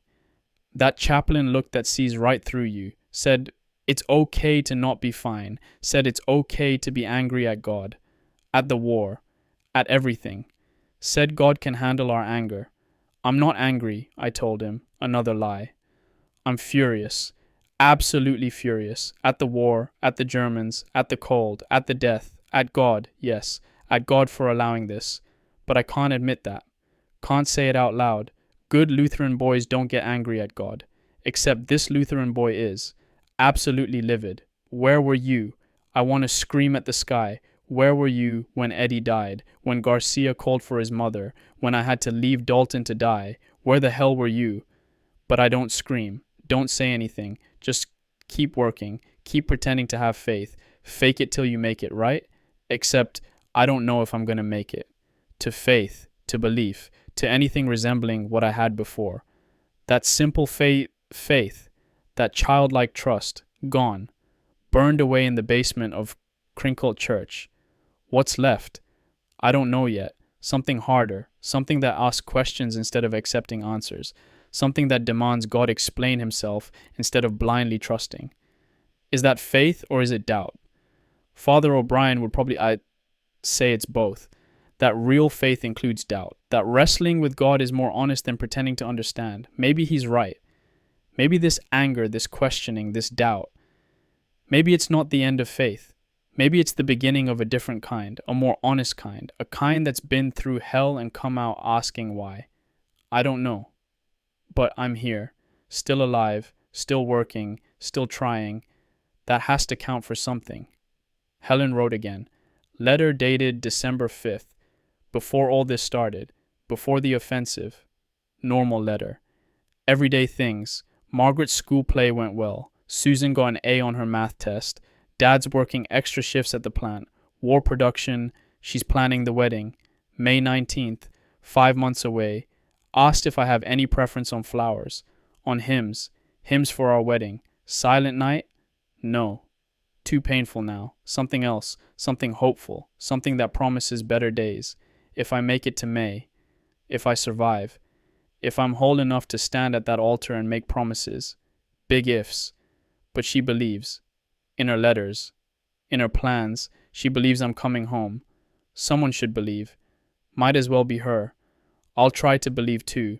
Try to see past the snow and blood to May. To flowers and hymns and Helen in a white dress.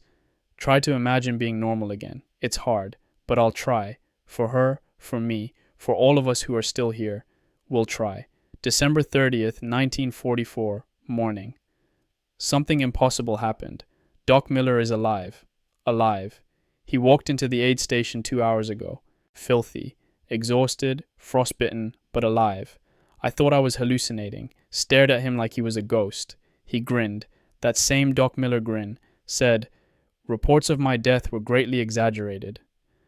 Then he collapsed. Exhaustion, malnutrition, exposure. We got him on a stretcher, got him warm, got him fed, and he told us his story.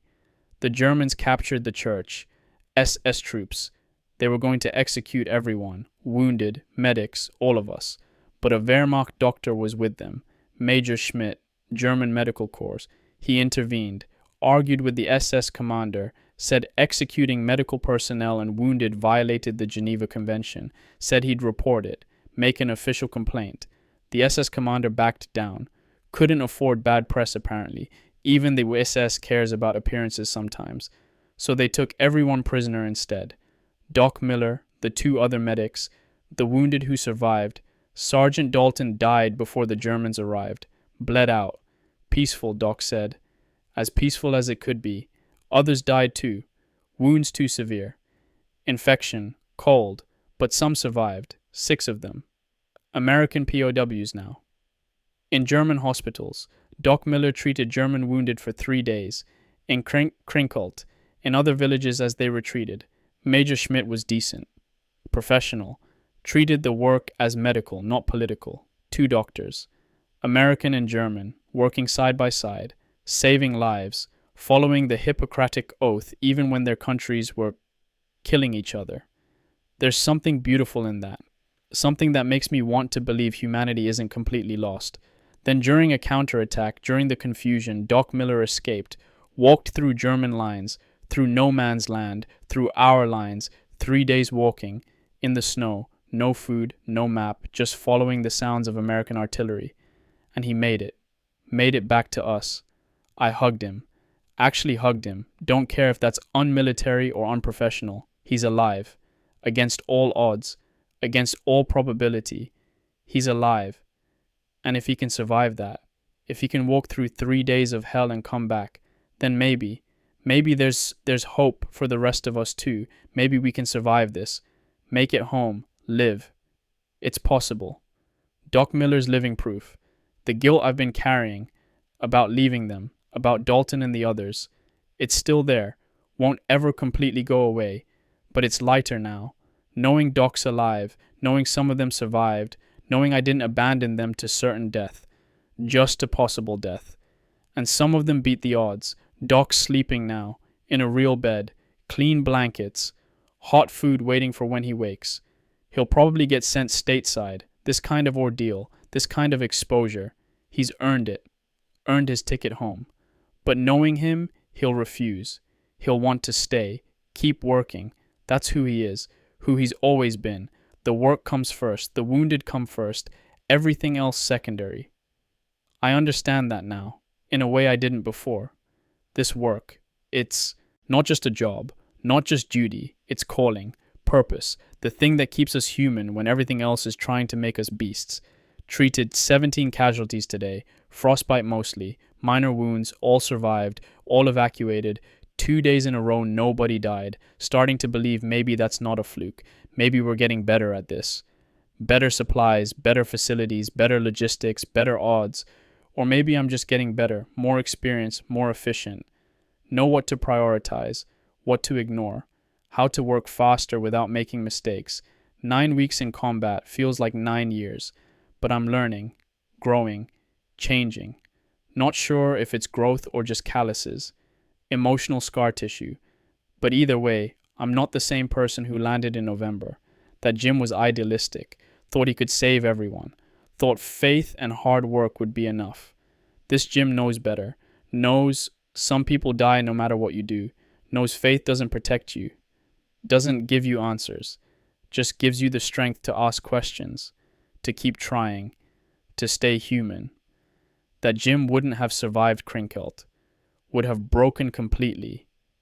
This Jim, scarred, doubting, exhausted, this Jim might make it, might survive this war, might go home, might build a life.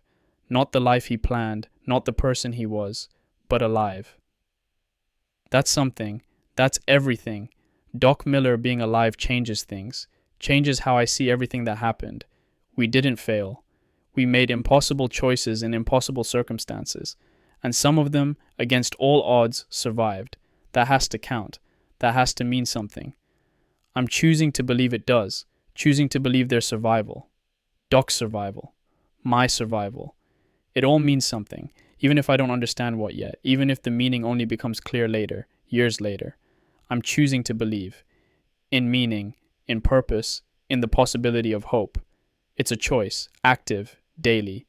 Some days I'll fail at it, some days the darkness will win. But today I choose hope. Doc Miller's alive, that's a miracle. And if one miracle can happen, maybe others can too.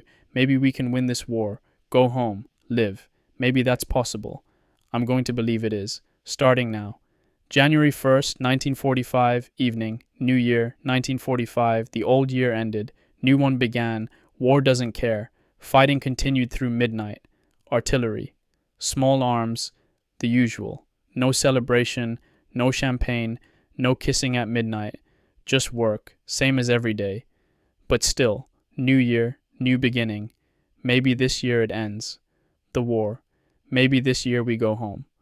Father O'Brien held a brief service this morning, giving thanks for surviving 1944, praying for peace in 1945. I prayed, went through the motions, still not sure who I'm praying to, but I prayed anyway, for the dead, Eddie, Garcia, Dalton, all the others, for the living, Doc Miller, Captain Reynolds, Father O'Brien, everyone here, for my family. Mom, Dad, Margaret, Susan, Robert, somewhere in the Pacific. For Helen, planning our wedding in May. For myself, to survive, to stay human, to find meaning in this. For all of us, that this year brings peace. That's all I want. Peace. An end. Counted the cost last night. Couldn't sleep. So I counted. 27 men died under my care since December 16th. 27. I remember all their names. Yates, Garcia, Morrison, Henderson, Daniels, Jackson, Owens, Tucker, Chen, Williams. All of them. Every single one. Faces, voices, last words. Garcia calling for his mother. Tucker asking if he was going to make it. 27 failures. 27 times I wasn't good enough, fast enough, skilled enough. 27 families getting telegrams. We regret to inform you, 27 ghosts I carry, but also others, hundreds of others, men I saved, men I patched up and sent home, men walking around somewhere because I stopped their bleeding, set their bones, kept them breathing. How many? I don't know. Didn't count the successes, only the failures. That's wrong. Should count both. Should remember I'm human, limited, mortal. Can't save everyone. Can only do my best. Doc Miller told me that this morning. Found me sitting alone. Said the ones who died, they were going to die anyway. Too wounded, too broken. The fact that I tried, that I was there, that they didn't die alone. That matters, he said. Maybe he's right. Maybe trying is enough, even when it fails. Maybe being there is enough, even when you can't save them. I want to believe that. Some days I do, some days I don't. Today, first day of 1945, I'm trying to believe it. Met the replacement medics. 8 new ones arrived yesterday, fresh from the States, clean uniforms, bright eyes, eager. They look so young, so naive. I'm 22, they're 19, 20, only a year or two younger, but I feel ancient next to them. They ask questions. What's it like? What should we know? I didn't know where to start. How do you explain this in words they'll understand? You can't. They have to live it, see it, feel it. Then they'll understand. I told them the basics. Keep their heads down, follow protocol. Don't be heroes. Take care of the wounded first. Everything else is secondary. And don't get attached. Don't make friends. That last one, I shouldn't have said it. Could see Father O'Brien frowning at me. But it's true. Eddie was my friend. Garcia, Dalton. Hurts more when friends die. Easier to not make friends. Keep everyone at distance. Professional only. Except that makes you something less than human, and staying human is the whole point. So which is it? Make friends and suffer more when they die, or stay distant and lose yourself piece by piece? Don't know. Haven't figured it out? Doing both, I guess. Inconsistently. Imperfectly. Some days human, some days numb. Most days something in between. Long letter from Helen today. Dated December 20th, 5 days after the offensive. Started, before she knew about it. She wrote about Christmas shopping, about wrapping presents, about family plans, about our wedding. She's picked out her dress. She describes it. White, simple, beautiful. She's so excited. Can barely contain it on the page. May 19th, 4.5 months away. Feels impossible. Like something from a dream. But she believes. Absolutely believes I'll be there. Wearing my uniform, waiting at the altar, making promises, starting our life together. I want to believe it too, want to see past the snow and blood and death to that moment. Helen in white, me in uniform, church full of family and friends, beginning instead of ending, life instead of death. I'm trying to hold that image, that hope, but it's hard. After everything I've seen, hard to believe in happy endings when you've seen so many tragic ones. But I'm trying. For her. For me. For all the men who didn't make it. Eddie won't get to go home. Garcia won't get married. Dalton won't see his grandkids. But I might. I might get all of that. If I survive. If I stay sane. If I can learn to live again after this. Big ifs. All of them. But possible. Maybe. I'm going to work toward possible. Work toward May 19th. Toward Helen, toward home, toward a life beyond this war. That's my resolution for 1945. Survive, remember, honor the dead by living fully, by not wasting the life they didn't get to have. Eddie would want that. Garcia would want that. They'd want me to live, to be happy, to build something good. So I will, if I can. I'll survive this war. I'll go home. I'll marry Helen. I'll become a teacher, have kids, live a normal, quiet, boring life, and I'll remember. Every day, I'll remember. The ones who didn't make it, the ones who gave everything, I'll tell their stories. Make sure they're not forgotten, That's my promise, my vow. To the dead and to myself, I will survive, I will remember, I will live. Starting now. First day of a new year. Please God, let this be the year it ends. Let this be the year we all go home. January 3rd, 1945, afternoon. Intelligence reports came through this morning. Official. The German offensive is broken. They're in full retreat. Patton's Third Army relieved Bastogne. The Bulge is collapsing. We're going on the offensive. Division-wide. Push the Germans back to their original positions, maybe beyond. Into Germany itself. The war's not over, not even close. Months of fighting left probably, but this battle, the Battle of the Bulge, it's ending. We won. The 99th Division, we held Elsenborn Ridge, held the northern shoulder, prevented the Germans from expanding their breakthrough, thousands of casualties, hundreds dead, but we held. We won. It doesn't feel like victory, doesn't feel like anything except exhaustion, but it is victory. Strategic, important, game-changing. Hitler threw everything at us, his best troops, his last reserves, and we stopped him, threw him back, destroyed his ability to offensive operations, destroyed his army. From here on, it's retreat, for the Germans, all the way back to Berlin. The war's end is visible now, months away still, but visible. I might make it, might actually survive this. The thought is, strange, foreign. I've been focused on surviving the next hour, the next day, the next crisis, surviving the whole war, going home, living.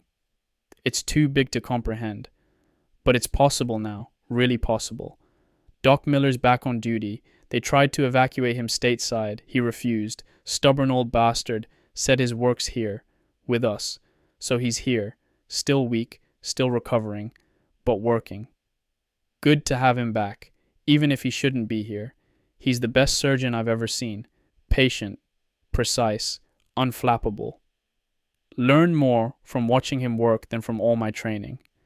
Captain Reynolds came by. His company's moving out tomorrow, back on the offensive.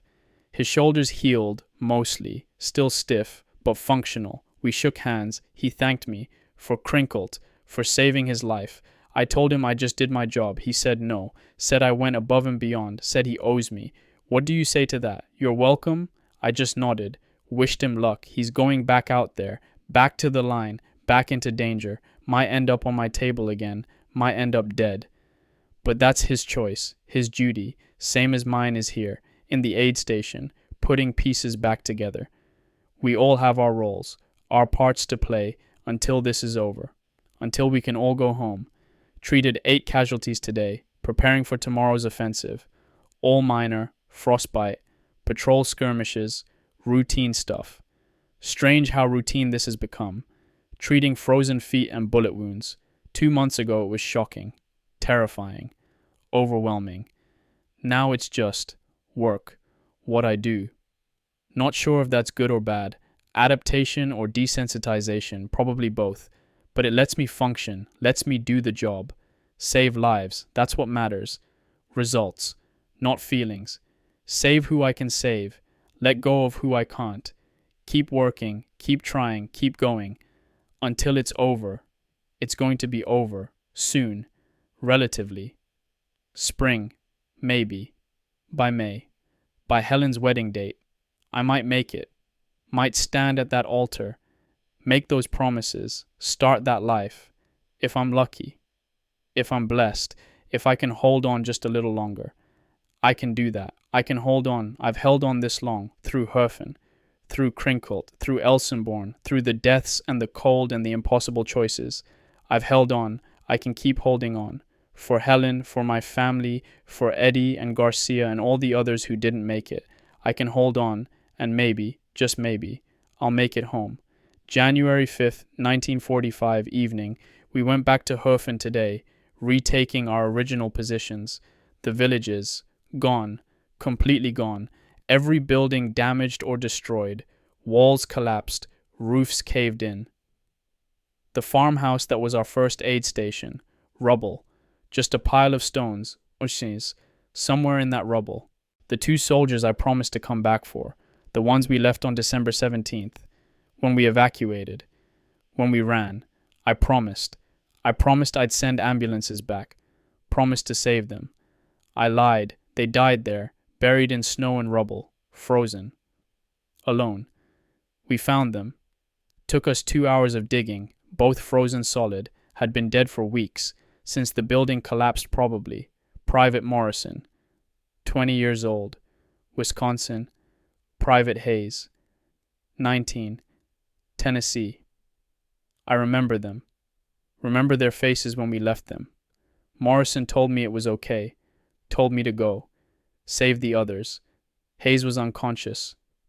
Never knew we left him. Small mercy, if there is such a thing. We buried them. Proper burial. Father O'Brien said the prayers. I helped dig the graves. Frozen ground. Rock hard. Took forever, but we did it. Buried them with their dog tags. Marked the graves. I stood there after, looking at the 2 crude crosses, and I asked for forgiveness. Out loud. In front of everyone.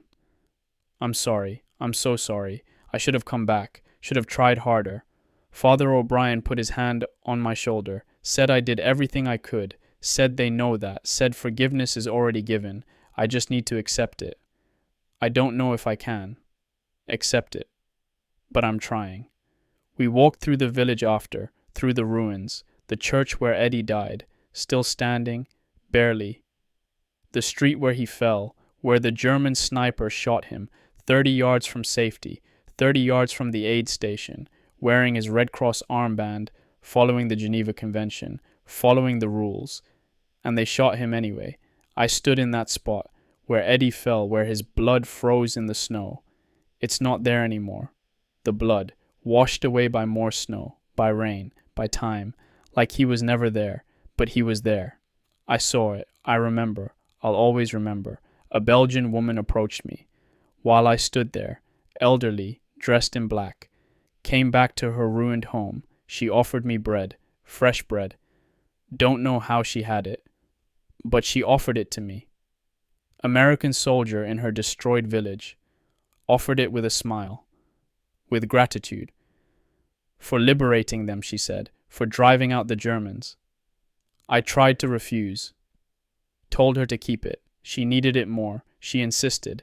Pressed it into my hands, said thank you, merci, over and over. I took it. Didn't know what else to do. That kindness, from someone who lost everything, who has nothing, offering bread to a stranger, a foreign soldier. It undid me, completely undid me. I stood there crying. Again, seemed to do that a lot now, crying in the ruins of Herfen. While a Belgian woman patted my arm and told me it would be okay. How does she know? Her village is destroyed. Her life is destroyed. How can it be okay? But she believes it, somehow. Despite everything, there's strength in that, courage I don't have, to lose everything and still offer kindness, still have hope. Makes me ashamed of my despair, my anger, my doubt. She's lived through occupation, through battle, through destruction, and she's still standing, still believing it'll be okay. If she can do that, maybe I can too. Maybe hope isn't about circumstances, about what you have or don't have. Maybe it's a choice. Like faith, like kindness, a choice you make daily, hourly. Despite evidence to the contrary, I'm choosing it. Today, now, choosing to believe it'll be okay, that I'll survive, that I'll go home, that I'll build a good life, honor the dead by living well. It's a choice. I'm making it. The offensive continues. We're pushing the Germans back, slowly, street by street, village by village, more casualties, but fewer than before, Germans retreating, disorganized. We're winning, actually winning. Strange feeling. After weeks of barely surviving, of just trying to hold on, we're actually winning. The war's not over, still months of fighting, Germany itself to invade. But the outcome's not in doubt anymore. We're going to win. We're going to go home. I'm going to go home. To Allentown, to Helen, to my family, to a normal life, teaching school, having kids, growing old, all the things I thought I'd never get. They're possible now. Real, close, just have to hold on a little longer, just have to keep working, keep trying, keep choosing hope. I can do that. I'm doing it. One one patient, one choice at a time, until I'm home, until this is finally over. January 6th, 1945, night. Official casualty reports came through today. The Battle of the Bulge. American casualties, 89,000. 19,000 dead, killed in action. 19,000 American soldiers, dead. In 1 month, one battle. The number, it's too big, can't comprehend it. 19,000 families, 19,000 telegrams, we regret to inform you. 19,000 funerals, empty chairs at dinner tables, unfinished lives, the 99th Division, 4,500 casualties, 30% of our strength, dead, wounded, missing. 4,500 of us. In 1 month, I knew it was bad, saw it, lived it. But seeing the numbers, official, final, it's different, more real somehow. Eddie's one of those numbers, one of 19,000, Garcia, Dalton, Yates, Morrison, Hayes, all of them. Numbers in a report, but they were people. Men with names and faces and families and futures, not numbers, never just numbers.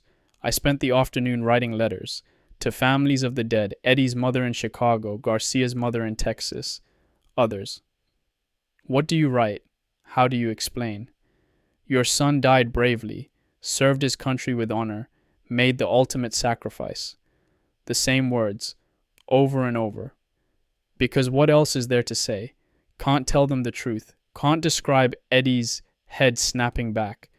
Garcia calling for his mother. Can't tell them their sons died screaming, suffered, were terrified. So you lie, kindly. Tell them it was quick, painless, heroic.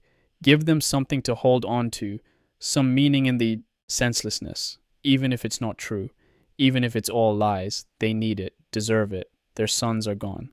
At least let them have peace. Eddie's letter was the hardest. Know him best, knew his stories, his jokes, his kindness.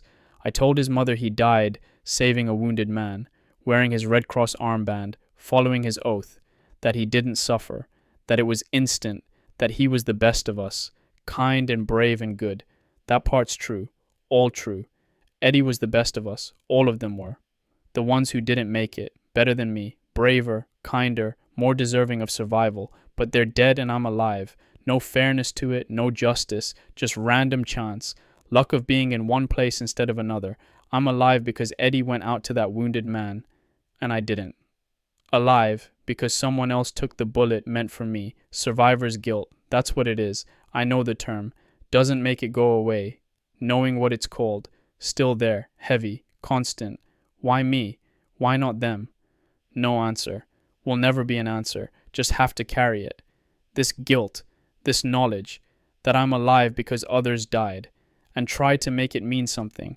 Try to live well enough to justify it. To honor their sacrifice by not wasting the life they didn't get. That's all I can do. All any of us can do. Live, remember, honor, repeat daily, until we believe it. Father O'Brien found me after I finished the letters, sat with me, silent at first, just presence. Then he asked, "How are you holding up?" I told him. About the numbers, about the letters, about the guilt, about feeling like I should have died instead. He listened. Then he told me something I needed to hear. He said the dead would want us to live, to be happy, to find joy. That honoring them doesn't mean punishing ourselves with guilt. It means living the lives they can't, fully, completely, laughing, loving, building, creating. That's how we honor them, not through guilt or grief or endless mourning, but through life, abundant life. I want to believe that, want it to be true. Maybe it is. Maybe the best way to honor Eddie and Garcia and all the others is to go home, marry Helen, teach school, have kids, live fully, love completely, be present and grateful and alive, not in spite of their deaths, but because of them. Because they gave everything so we could have life, so we could have futures. Wasting that, drowning in guilt, living half alive, that doesn't honor them, that diminishes their sacrifice. So I won't waste it. I'll live, I'll love, I'll build something good, and I'll remember them, always, not with guilt, but with gratitude, for their service, their sacrifice, sacrifice their example. They were the best of us, and I'll try to be worthy of their memory, try to live the kind of life they would have lived, full of kindness and courage and purpose. That's my promise, to them, to myself. I will live, I will love, I will remember. Starting now. January 7th, 1945, afternoon, to brief rest. Period. First in weeks. The divisions rotating off the line. Couple days to rest, regroup, resupply. Then back to the offensive, pushing into Germany. But for now, rest. I slept for 12 hours. Actual sleep, deep, dreamless. Woke up in a bed, real bed, clean sheets, warm, first time since. When? November? Early December? Felt like heaven. Hot shower, real shower with soap and hot water. Stood under it for half an hour, washing away weeks of dirt and blood and death, watching it all swirl down the drain. If only it was that easy. Washing away the memories too. But they stay. The faces, the voices, clean body, dirty soul. But it's something. Clean clothes, clean skin, clean start. Took inventory this afternoon. Of myself. What's changed? Physically, lost weight, probably 20 pounds. Didn't have 20 pounds to lose. Hands shake. Constant tremor. Might never go away. Frostbite on 3 toes. Mild. Won't lose them. But they hurt. Probably always will. Scars on my hands. From metal. From sharp edges. From work. Mentally. That's harder to assess. Nightmares. Every night. Same ones. The basement. The retreat. The bodies. Wake up gasping. Sweating. Takes minutes to remember where I am. Hypervigilant. Jump at loud noises. Can't relax. Always watching. Always waiting. Emotional. Cry easily now. Used to never cry. Now it's daily. Angry. At everything. The war. The Germans. God. Myself. Numb. Simultaneously. Feel everything and nothing.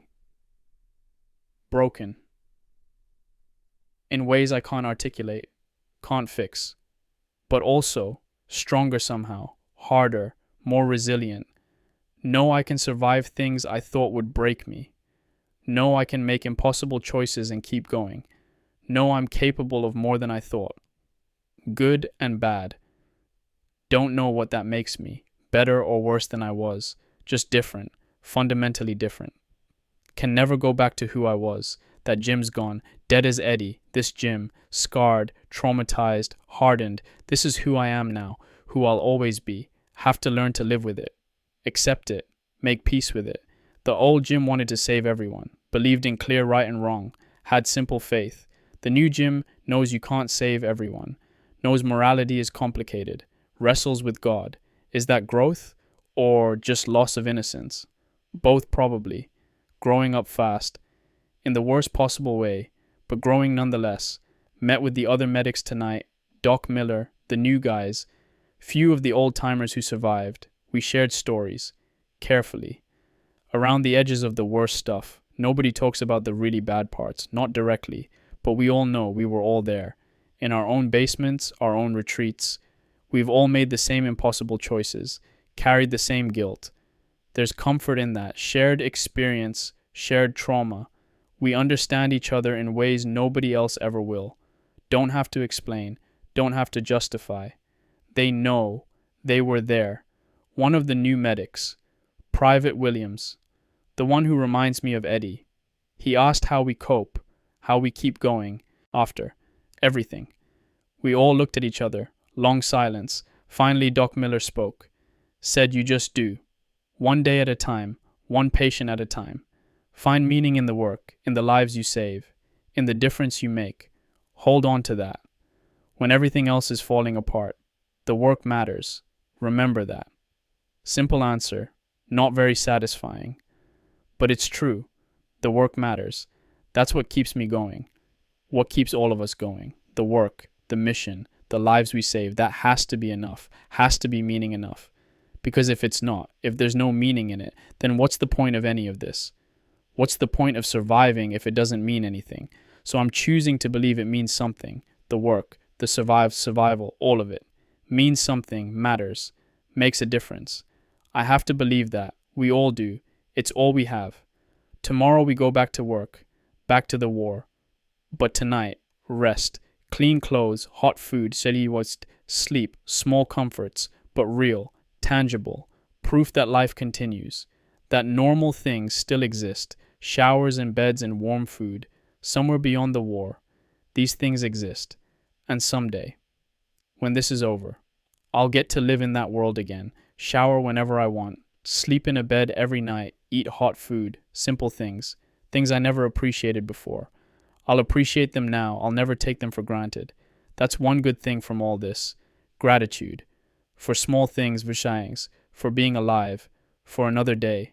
That's something. Not much, but something. I'll hold on to that. Gratitude, purpose, hope. Small lights in the darkness, but enough to see by, enough to keep going. January 8th, 1945, evening. Orders came this morning, division moving out tomorrow, back to the offensive, new sector, pushing toward Germany. The war continues, our part in it continues, but the Battle of the Bulge is over, officially over. We won, we survived. I'm writing this final entry, not final ever, just final for this battle. This chapter, need to mark the end, make sense of it somehow, find meaning, if there is any. 3 weeks, December 16th to January 8th. 3 weeks feels like 3 years, like a lifetime. Everything changed. Everything. The medic who wrote that first entry on December 12th, the one worried about trench foot and Christmas furloughs, he's gone.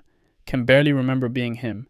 This medic, the one writing now, different person entirely, seen too much, lost too much, changed too much, can't go back, can only go forward. The dead, Eddie, Garcia, Dalton, Yates, Morrison, Hayes, 27 others whose names I carry. They're with me now. Always will be. Not haunting, not accusing, just there, present. Part of me. Part of my story. Part of who I've become. I failed them. Couldn't save them. Had to leave some of them. But I tried. I was there. They didn't die alone. That has to count. That has to mean something.